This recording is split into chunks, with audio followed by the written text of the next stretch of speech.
Y hay vientos de cambio en todas partes. 19 minutos de las 11, se siente acá. Soplan fuertes esos vientos de cambio. Inclusive un día como hoy de 1537, hoy es 2 de febrero de 1537, Juan de Ayolas funda Candelaria, que fue la primera población establecida por los europeos en territorio paraguayo.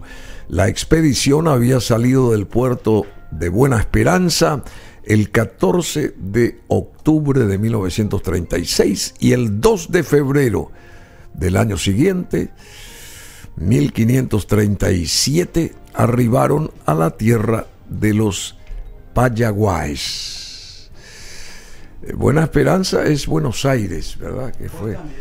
Que fue el fuerte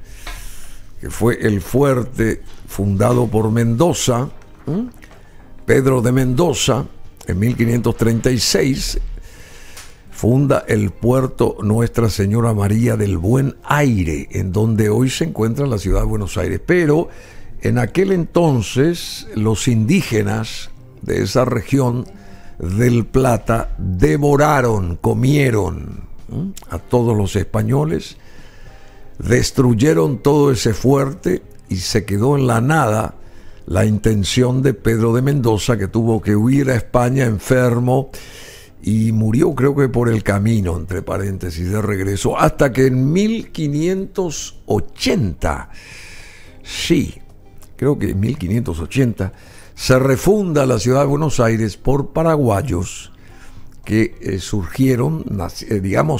nacieron acá y fueron desde Asunción hasta ese fuerte destruido, ese lugar donde estuvo el fuerte destruido. Pasaron 40 años y refundan la ciudad de Buenos Aires.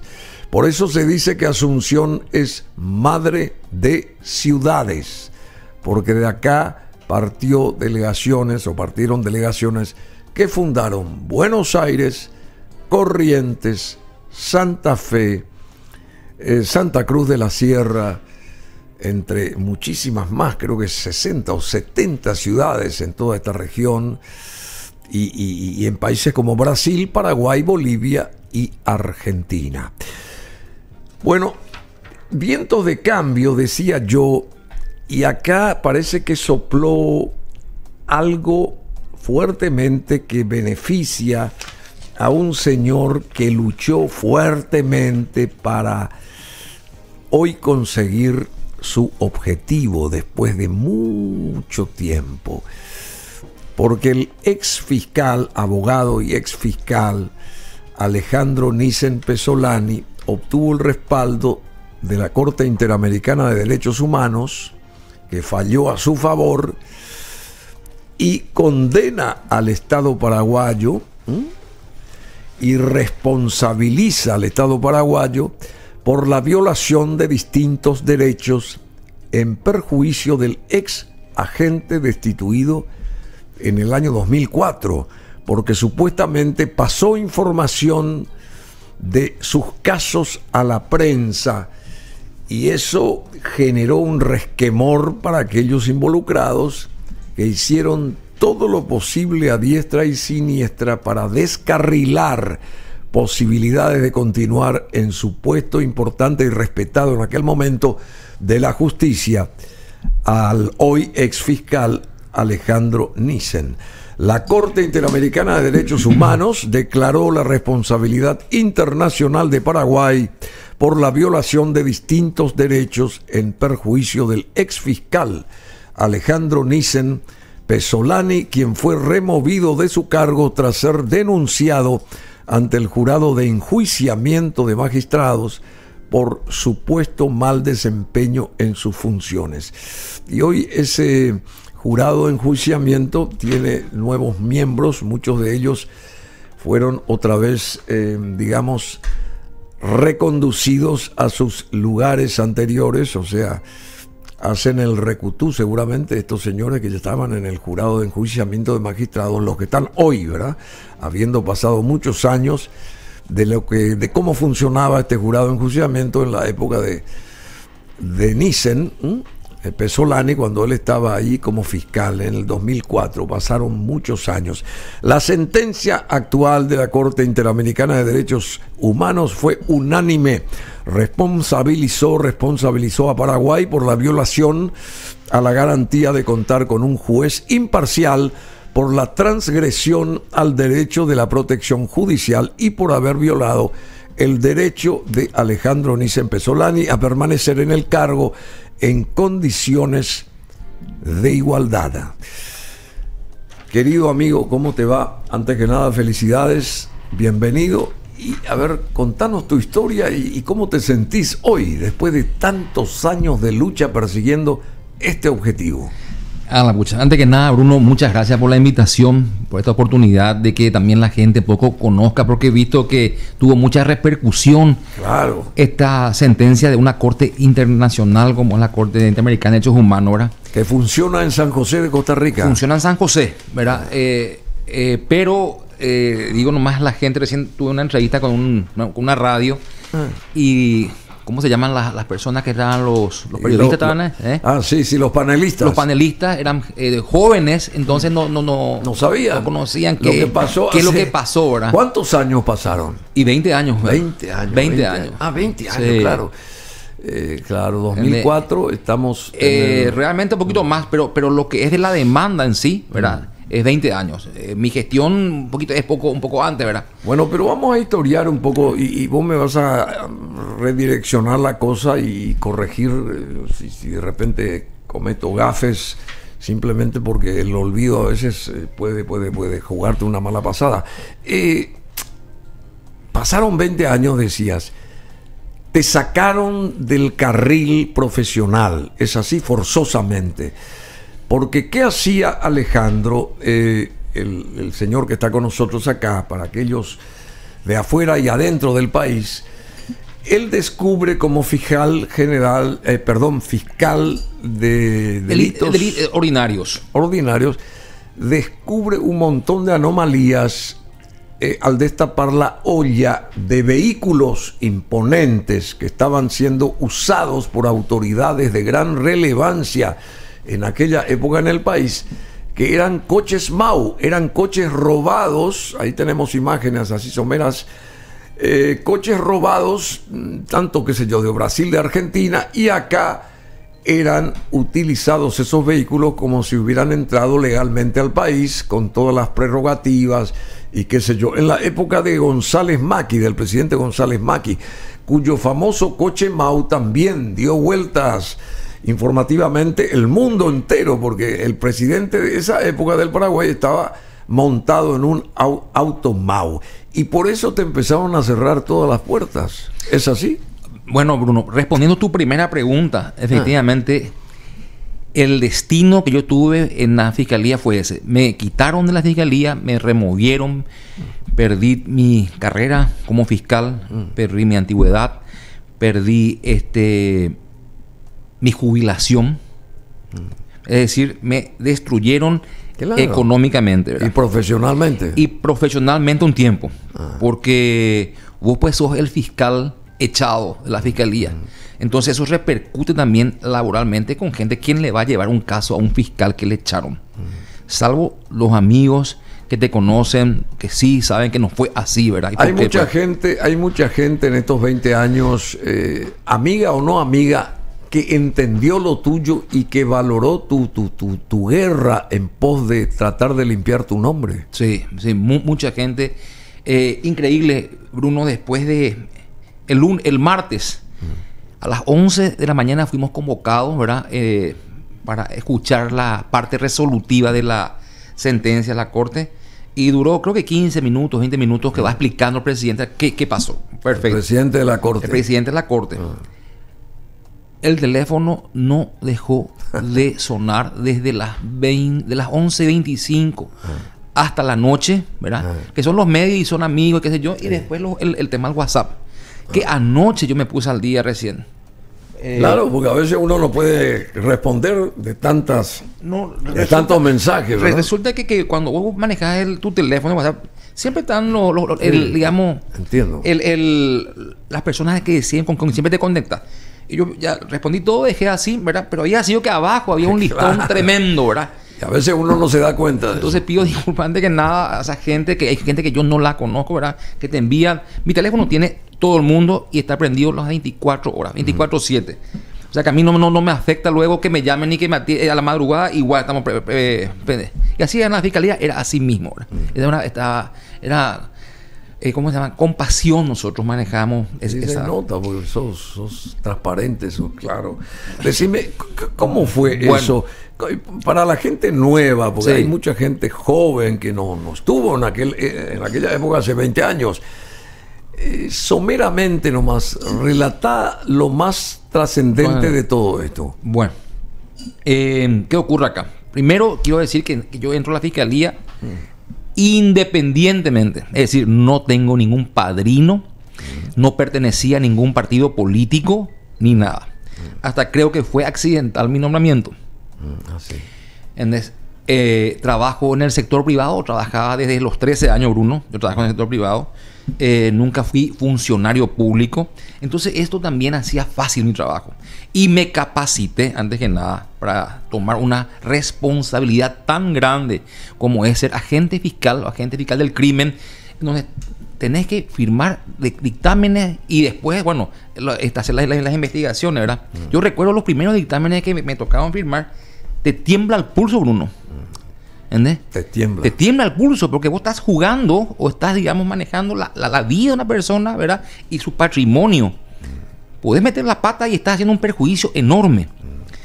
¿Cómo te hicieron a vos? Bueno, claro. Efecto boomerang. Me vino a mí. Perfecto. Ingresé a la fiscalía y sos un fiscal de delitos, y tenés un turno, ¿verdad? Tenés un turno y entran los hechos punibles que ocurrieron anoche, homicidios, asaltos, robos, violaciones, etcétera. Pero nuestra unidad, yo me inicié en la unidad en San Lorenzo y después me trajeron a Asunción. Jamás tuve ningún inconveniente en San Lorenzo, te comento, ¿verdad? Como fiscal, siempre buen trato con la Policía Nacional, trabajando de cerca en todo momento, las 24 horas cuando estás de turno, estando con ellos en los procedimientos. Bueno, me trajeron a Asunción. Y entonces, ¿qué hacíamos nosotros? Hacíamos nuestra investigación de los delitos que te caen luego en tu turno. Y además de eso, éramos curiosos. Éramos muy curiosos, ¿verdad? Entonces, iniciamos investigaciones de oficio. Y cuando reuníamos los elementos iniciarios, ¿verdad? Entonces sí, yo solicitaba una adjudicación, por decirte así, un nombramiento en esa causa, que es un tema importante porque... ¿Investigaciones de oficio qué quiere decir? Bueno, el tema del vehículo del presidente de la República. González Macri. Sí. ¿Qué pasó acá? En el periódico aparecía de que la Contraloría de la República le pedía a la presidencia el listado de todos los títulos de propiedad de todos los vehículos que componían el parque automotor de la presidencia. Parque automotor de la presidencia. Sí. ¿Qué pasaba? Uno de ellos nunca enviaron. Y yo seguía las informaciones, y era un BMW. ¿Por qué no envían ese documento? O sea, ese es el tema oficioso, ese es el tema curioso. ¿Por qué? ¿Qué pasa con este vehículo que nunca llegó el papel? Porque he visto que le reiteraba a la Contraloría de la República. ¿Vos te preguntabas eso? Yo me preguntaba eso. Entonces decía, bueno, ¿y cómo nadie dice nada? Después un día veo el famoso BMW en el periódico que tenía chapa de Capiatá. Y como yo era fiscal de San Lorenzo, Capiatá era nuestra jurisdicción. Hoy ya hay muchas fiscalías regionales, zonales, barriales, pero antes éramos una sola, ¿verdad? Y era nuestra jurisdicción, era San Lorenzo, Capiatá, Jotauto, Saldívar, Itagua. Esa era nuestra jurisdicción. Y entonces la chapa era de mi jurisdicción, a pesar que el fiscal no tiene jurisdicción. Y eso hizo que enviara un pedido de informe a la MUNI Capiatá pidiendo al intendente que me informe sobre esa chapa. Entonces el intendente me informa que es un BMW que es diésel, y ese vehículo no es diésel, ¿verdad? Y que se comprometieron a traer los documentos. Me informa el intendente. O sea, los papeles decían que era un diésel, diésel y no era así. No, entonces yo hablo con los muchachos, porque yo no soy técnico tampoco. Entonces los amigos dicen, no, ese auto no puede ser diésel. Es que ese auto es nastero. Entonces, el siguiente paso es pedir informe Ahí justamente esa publicación cuando revienta la bomba. Esa que estás viendo ahí. Sí. Bueno, entonces... El BMW del presidente es robado. Sí. Qué bárbaro. Sí. Robado de la Johnson & Johnson del Brasil, de la compañía Johnson & Johnson. Así, che. Sí. Primera plana en todos los medios acá. Sí, y en todo el mundo fue, Bruno, en todo el mundo. Ese bochorno. Bueno, ya que mencionaste Capiatá, simplemente hoy es el aniversario fundacional de la ciudad de Capiatá, 383 años, día de su protectora, la Virgen de la Candelaria. Así que un abrazo grande a todos los capiateños desde acá y mañana es San Blas, también mañana es San Blas, así que también forma parte del santo de todas las festividades que se van a hacer acorde a estos días primeros del mes segundo del año, que es febrero, evidentemente. Adelante. Bueno, Bruno, ¿qué hacemos después? Ajá. Y bueno, no teníamos los documentos. Ajá.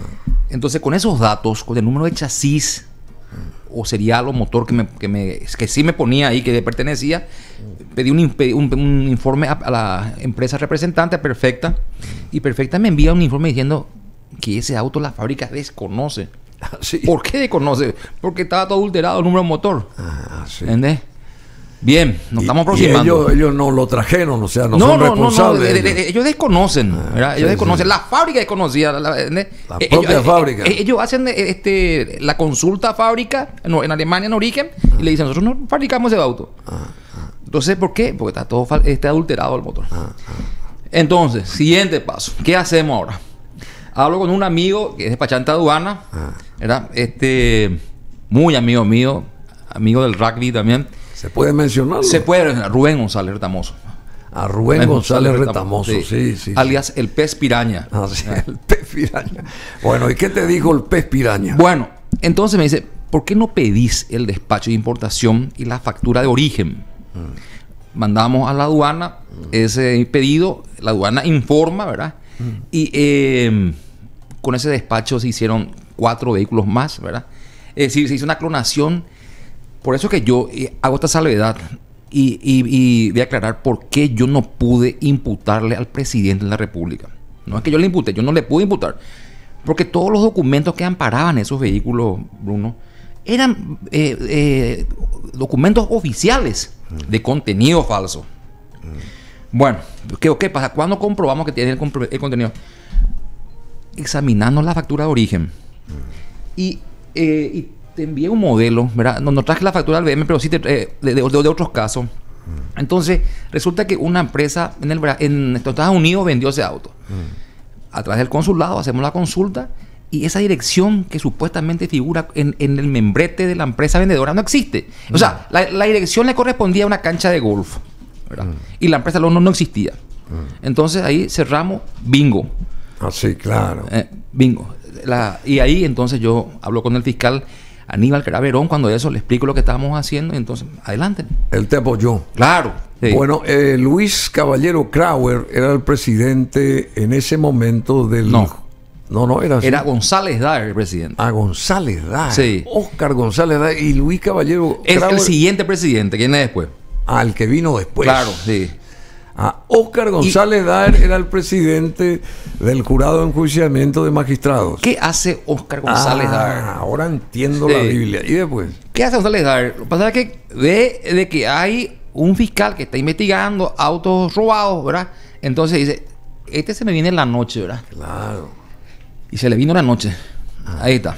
Ya desde cuando pedimos el secuestro ya es esto, ¿verdad? Pero ¿qué pasa acá? O sea, esa investigación del BM se va extendiendo. Y entonces... A otros hechos similares. Claro, porque habían otros autos que habían entrado también. Estamos hablando primero del auto del presidente de la República. Y el auto de la primera dama también. También. Y ese auto, yo ¿cómo investigo, Bruno? Bueno, no sé si vamos a mezclar las cosas. No sé, no quiero... vamos a terminar con el BM. Está bien. No, esto fue un bochorno internacional y nacional, ¿verdad? El tema del auto robado del presidente. Una radio argentina me llama y me dice, fiscal, me dice, ¿qué usted sabe del vehículo de la primera dama? Me dice. un Mercedes. No sé nada, porque no sabía nada. Pero algo había. Como un periodista argentino me va a decir, algo tenía que haber. Comencé entonces a investigar también el vehículo y había sido que también era robado, ¿verdad? Bueno, y se va extendiendo entonces la investigación. ¿Y qué hace González Dara? Me envía un pedido que yo le remita esa carpeta fiscal. O sea, yo le respondo respetuosamente, ¿verdad? Digo que no le voy a enviar ninguna carpeta fiscal porque ellos no son parte de este proceso y a nosotros no asistía cuando el cambio del sistema jurídico penal donde le daba el rol al fiscal investigador. Yo no tenía por qué compartir esa carpeta fiscal con el jurado de enjuiciamiento magistrado. ¿Por qué? Si no había ni una denuncia. No había denuncia. Después, entonces, como no le envié en 2 oportunidades, primera oportunidad y la segunda ya bajo apercibimiento de desacato, y no le envié. Entonces, ahí sí, ellos fabrican una denuncia y aparece, le utilizan a la persona que yo le estaba investigando, que era el sospechado de producir los documentos no auténticos en la aduana. Fabrican una denuncia. Fabrican una denuncia, y aparece como denunciante el que yo le estaba investigando, Cristian Pablo Ortiz, alias Planta Ortiz. Bueno, entonces él es el denunciante y a partir de ahí sí se hace se arma una causa contra mí en el jurado de enjuiciamiento magistrado, sin el consentimiento de los demás miembros. Solamente González Daer ordena esa apertura de la causa. Es por eso que cuando es diputado y también miembro del jurado de enjuiciamiento magistrado, Luis Talavera Alegre, hoy es político, es candidato, candidato a presidente. Sí. Estuvo por acá. Bueno, este señor es un patriota. ¿Sabe qué hizo el señor Bruno? Muy buena gente. Este señor presenta una nota a sus colegas diciendo, señores, está todo mal lo que están haciendo. Nosotros no hemos autorizado, el pleno no ha autorizado para el procesamiento de esta persona. Yo ni le conocía a él. Nunca hablé con él. ¿Sabe cuándo hablé con él yo? En mayo del año pasado, cuando le llamé, doctor Talavera, soy Alejandro Nissen, necesito tu colaboración para ir a declarar a San José de Costa Rica en esta causa. Bueno, y se fue y declaró perfecto. También se paseó también Luis Vareiro, también estuvo ahí. ¿Por qué tendrá Luis Vareiro? Te voy a explicar enseguida. Esos eran mis testigos. Entonces, Luis, se fue extendiendo esa investigación y cae el auto González Daer. Es decir, pero ¿qué pasa? En octubre del año 2002, cuando estamos en plena investigación, te digo, el 30 de octubre del año 2004 del 2002. No, el 30 de octubre del 2002. O sea, más de 20 años es esta historia. Un poquito más de claro. La demanda tiene 20 años. Pero mi gestión es anterior. Sí. Claro. Entonces, en octubre del 2010, una persona se acerca a mí y me entrega una sentencia del jurado de enjuiciamiento magistrado, que era mi acta de función.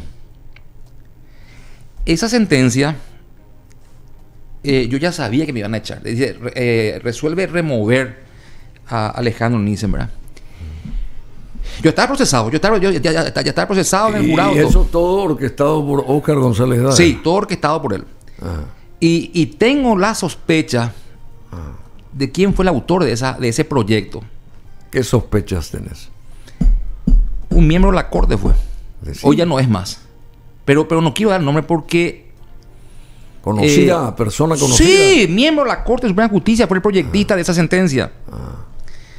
Entonces, ojalá que el compañero que me dio este dato algún día me autorice a que yo pueda dar... ¿Sigue viva esa persona? Sigue viva. Sigue viva. Jubilado. Bueno. Entonces, me entregan el 30 de octubre ese proyecto de sentencia. Yo continúo trabajando, Bruno. Y después de unos meses, le imputo a González Daer. El día que le imputé a González, tengo acá toda la cronología de los hechos. El día que le imputo a González Daer, ese día, ahí está. ¿Qué día dice? Abril de 2003. Abril de 2003, perfecto. abril. Pero Entonces, muy fuerte lo que hiciste, porque eso nadie se animaba a hacer. y entonces no vaya a tomar ese cargo, Bruno. Quédate a hacer crochet en tu casa. Sí, entonces, era ¿verdad? un todopoderoso Con todo Oscar respeto para que haga González. crochet. No tome un cargo así, si vas a tener miedo. ¿Y vos nunca tuviste miedo de actuar en consecuencia respecto a lo que vos mismo te propusías? Vos sabés, Bruno, que... Te proponías. Vos sabés, Bruno, que te digo una cosa.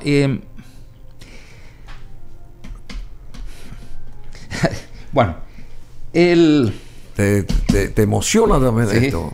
Te emociona porque revivís todos aquellos momentos que habrán sido terribles para vos, ¿verdad? Lo que pasa es que yo, y le dije recién a una radio también, yo le había dicho a mi familia, yo no sé si iba a terminar el mandato. Sí. Pero no dije por qué, ¿verdad? Yo creo que no termino. Pero vos temías por la vida, la vida tuya. No, yo pensaba, cuando eso no había la moda hoy del sicariato. Por eso que yo le dije a la radio, nosotros fuimos destituidos, removidos, nuestra unidad penal número 10, donde trabajaba con nosotros como asistente Claudia Cricioni, Marcelo Pecci, Aníbal Pangracio, Sergio de Jesús, gente de primera. Yo le decía, yo creo que no vamos a terminar. Entonces yo ya estaba preparado. Pero hoy en día está de moda el sicariato, ¿verdad? Entonces nosotros fuimos removidos de un plumazo y Pecci de un balazo. Esa es básicamente la haciendo un paralelismo. Sí, pero ¿para qué ensuciarse las manos con sangre, verdad? Si estos delincuentes que están dentro del jurado lo podían hacer con un plumazo, es lo que hicieron. ¿Para qué complicarse? Y bueno, y quedaste como un paria ahí. Sí. A partir de ese momento. Sos un paria. ¿Y qué pasó con los vehículos estos? Te voy a contar todo. O estás procesado, o estás removido, tus compañeros, a quien ayudaste y con quien compartiste, unas reuniones sociales, gente que estuvo con problemas, que yo nunca le di la espalda. Me acuerdo que en el ascensor de la fiscalía no me saludaron. Así, che. Como vos decís, sos un paria. No te saludaron. Sí. Gente con problemas graves en la fiscalía, a quien yo le ayudé, colega mío. Los respaldaste a ellos. Sí. Y te dieron la espalda. Y mis colegas me decían, Ale, no te vayan a juntar con ese tipo porque te está usando para justamente entrar en las reuniones, esas cosas, entonces pasar desapercibido. Bueno, detalle. Entonces, Bruno, le imputamos a González Daer a las 9:40 horas, creo que fue la imputación, y a las 11 más o menos recibo yo la notificación de mi remoción. Convoco. Está por ahí también el material, una de las fotografías que te envié. Pero vos intuías que iba a llegar ese momento también. Yo intuía. Entonces convoco una reunión de prensa. Esta sentencia que yo te digo que tuve 6 meses antes de mi institución, yo comparto con Luis Vareiro, comparto con Guillermo Maniski. Yo no eran amigos míos, pero le necesito hablar con ustedes un ratito. Le digo, Luis está en ABC color, se bajó, se subió en el vehículo, le mostré, mira Luis, esto está ocurriendo, esto es una sentencia, un proyecto de sentencia que saldría en algún momento, le dije yo, le explico. Lo mismo con Guillermo. Bueno. Y le explicaste la misma cosa. Le expliqué la misma cosa. Y deposité esa sentencia en una escribanía. Eso está todo ahí, lo que te envié. Entonces tengo la escritura pública de depósito de la escribanía, ¿verdad? Y todo esto se tocó en la Corte Interamericana. Todo eso son pruebas. Y entonces llamo a una reunión de prensa con los amigos cronistas con quien tenía un trato yo fantástico con todos los medios de prensa.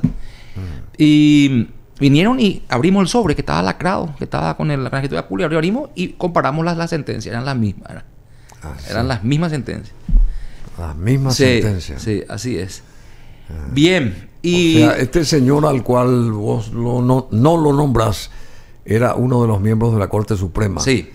Y era, según entiendo, el pedido fue del fiscal general del Estado, cuando eso fue Oscar Germán Latorre. Calculo yo que fue él quien le habría dicho, se prepara para un proyectito de destitución.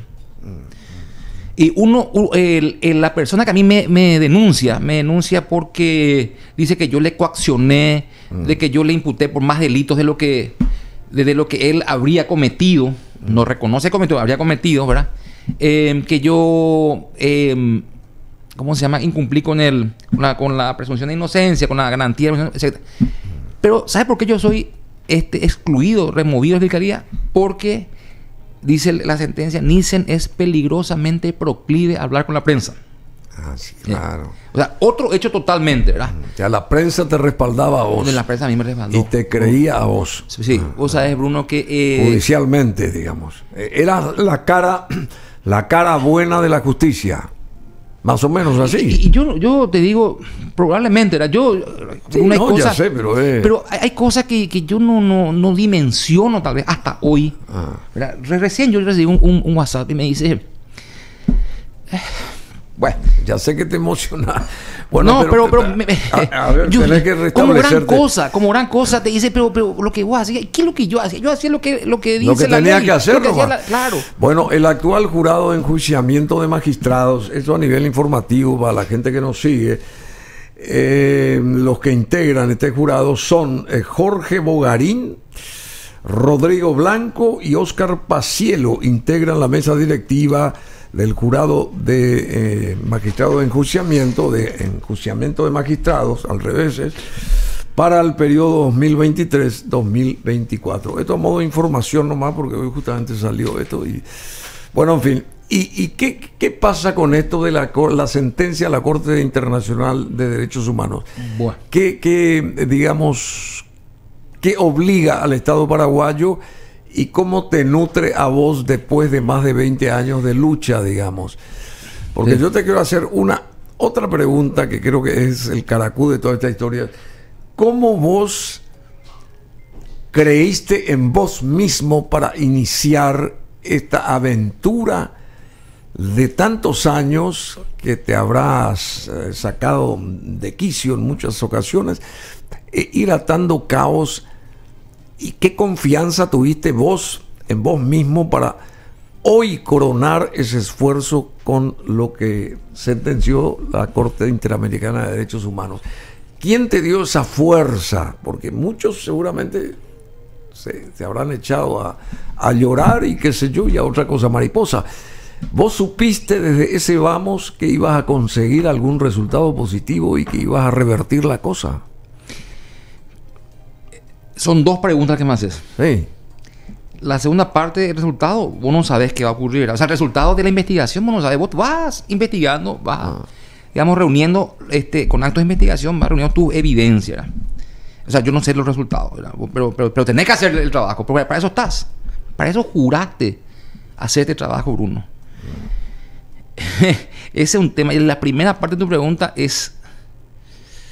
Claro. No sé responderte, Bruno. Yo lo que te puedo decir es que... ¿Cómo te decidiste a seguir esa senda de lucha? Porque eso habrá implicado muchísimas cosas para vos y para tu familia también. Y yo te quiero decir dos cosas. Uno es... Primero es que yo provengo de una familia no adinerada, media para abajo, sí, y donde fuimos educados bien. Sí, con valores y principios. Sí, ¿verdad? Entonces, esa formación es la que capaz que sea esa, digamos, el cardán, ¿verdad? De esos movimientos que voy a decir cómo hacía. Pero, la pucha, Bruno. No, seguí nomás. No, pero hay cosas muy íntimas. Lo que pasa que para haber logrado lo que vos lograste, o por lo menos a lo que se llegó hasta ahora con el apoyo de la Corte Interamericana de Derechos Humanos, es más que plausible, positivo, y creo que se encaminó en un sendero correcto de profesionalismo y qué sé yo, este organismo hace que vos cambie tu imagen también para con el mundo de la jurisprudencia acá en Paraguay, como que se está limpiando la casa nuestra también, de alguna manera, respecto al poder judicial, que es lo que se pretende, porque tiene que cambiarse este poder judicial de alguna manera y por supuesto cobrar fuerzas y cambiar el rostro de la justicia en nuestro país. Se tiene que cambiar y es el momento, pero esto viene a añadir algo positivo para ese cambio. A eso nomás voy.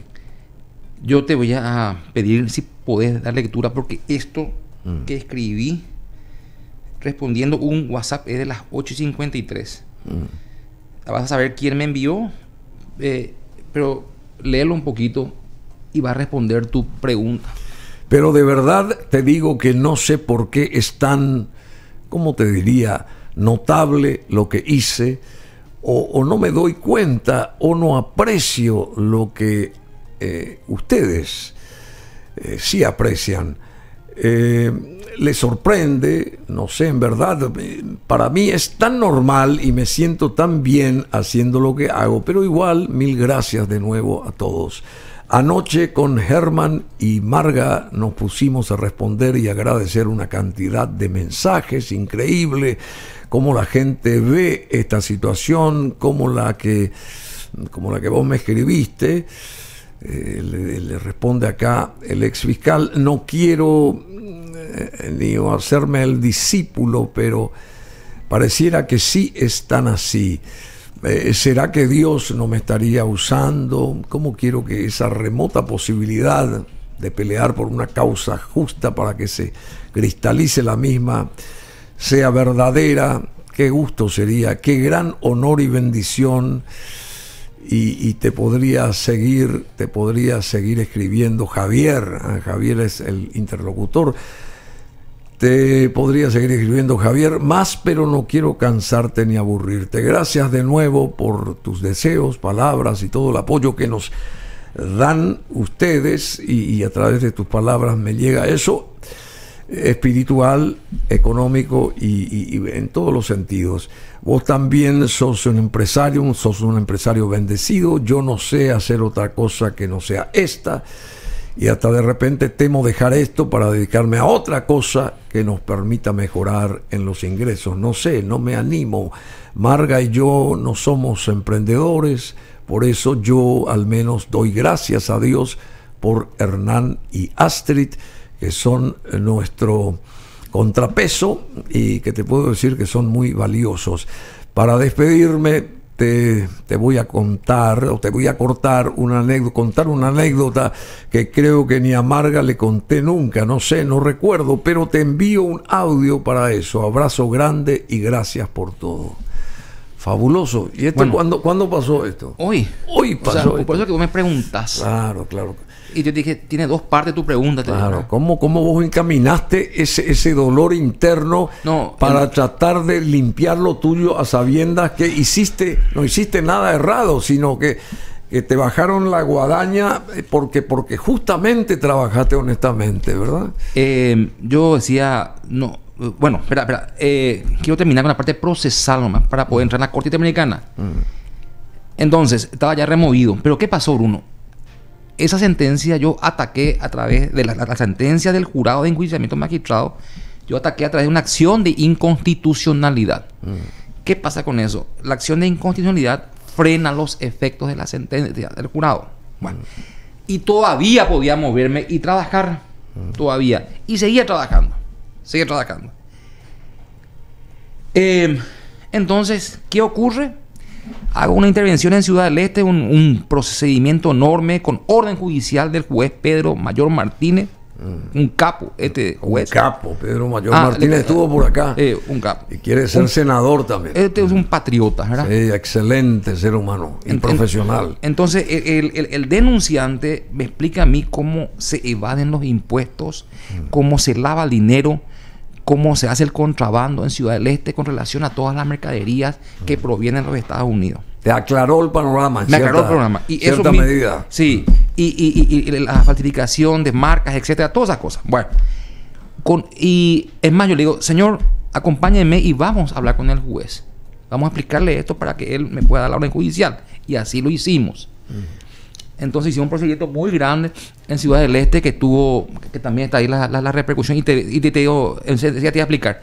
Bueno, lo que sí que, Bruno, hacemos el procedimiento, bingo, la misma cosa. Paramos 2 camiones, 11-13, te digo, son de más de 10.000 kilos, creo que son, lleno de mercadería de contrabando. Bien, se comprobó el contrabando, porque hicimos, voy a cortar acá porque el procedimiento es largo. Eso está todo filmado, ¿no? Yo no sabía que estaba cubriendo esa investigación el camarada Barreto. Ah, sí. Sí. y envió unas cámaras que yo nunca he visto. Apareció en el momento en que paramos los camiones, que le cerramos el camino. Augusto Barreto, que está ahora en México. Sí, otro loco lindo. Bueno, entonces, ¿qué pasó ahí? Una segunda denuncia en el jurado de enjuiciamiento magistrado. Pero ahora, ¿qué pasa? Acá, González Lara acá hace una variante.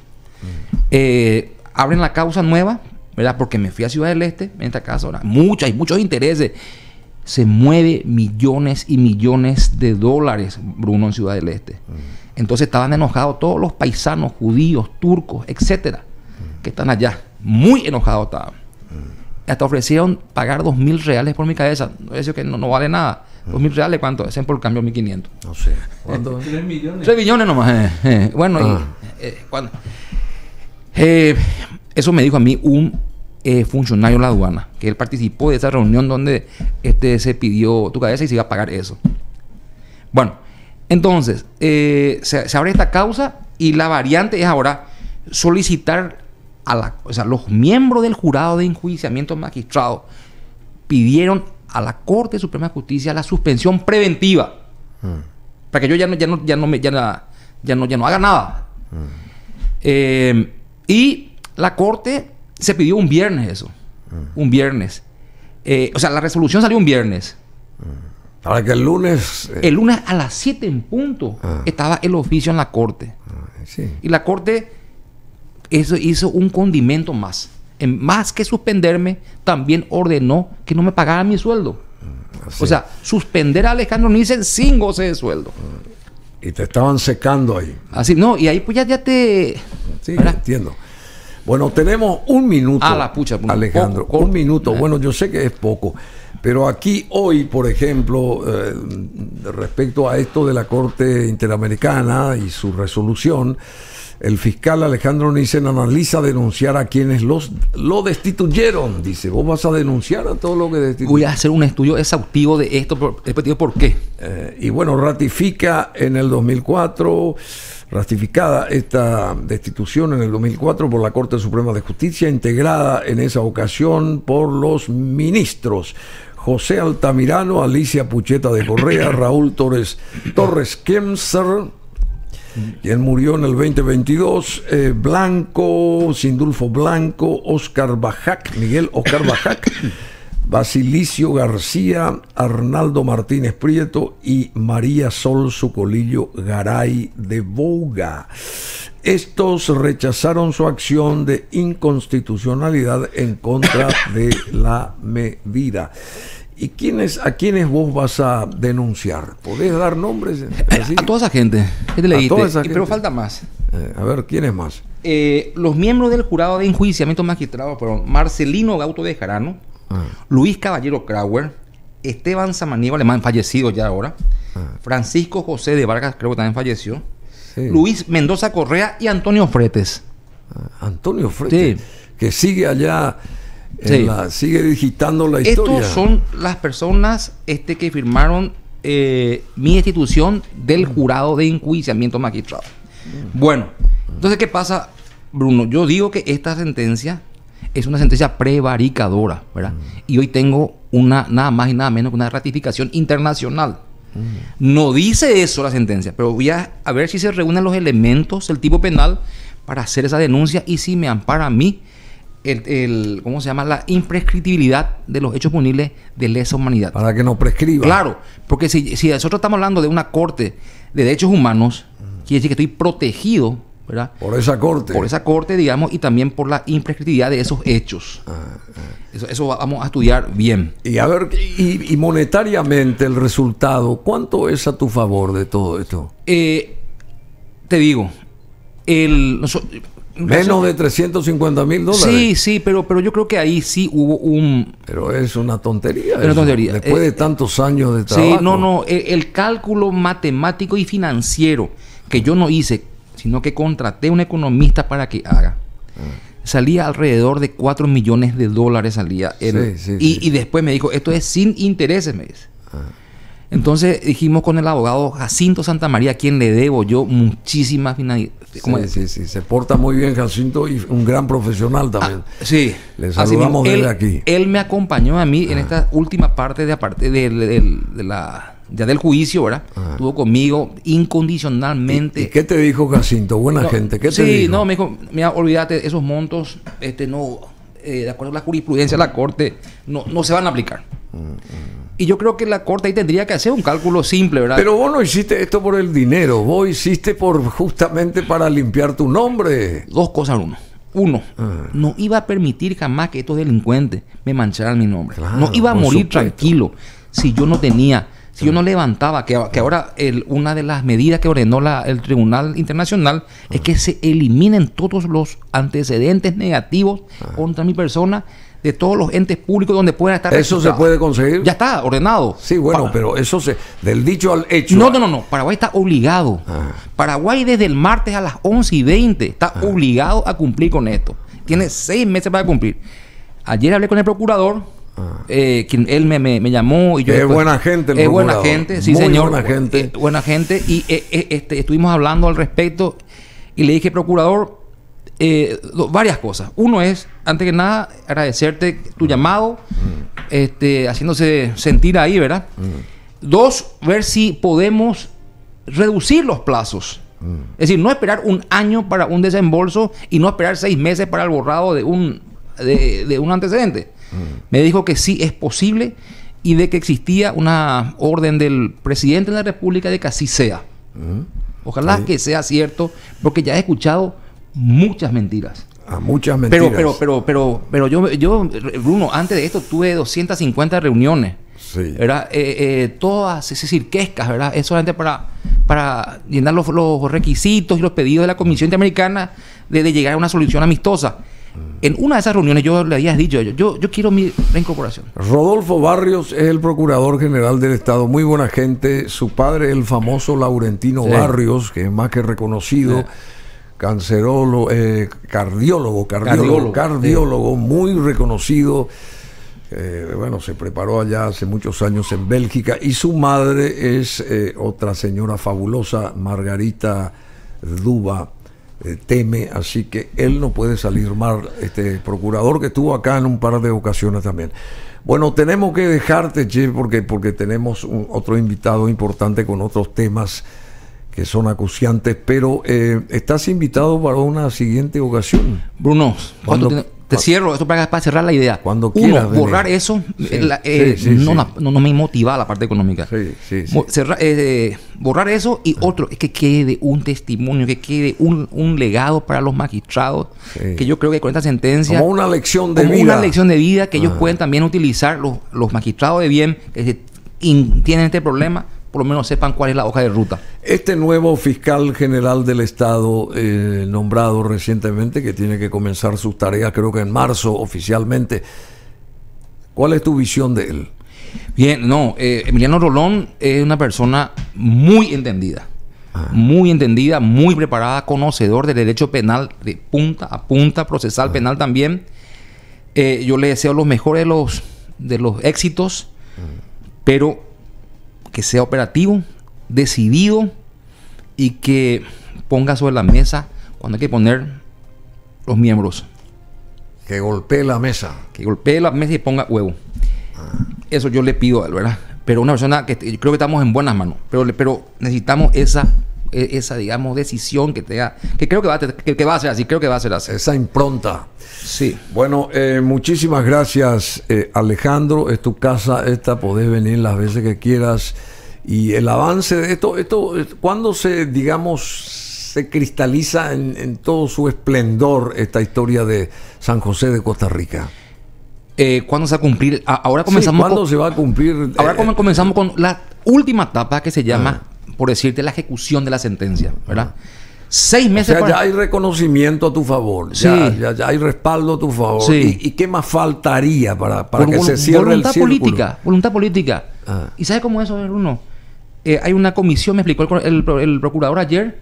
Esa comisión tiene que sentarse y, bueno, señores, hace un oficio para que se borre los antecedentes. Hacienda, páguele Sencillo. Y bueno, No hace falta esperar un año ni 6 meses. Sencillo.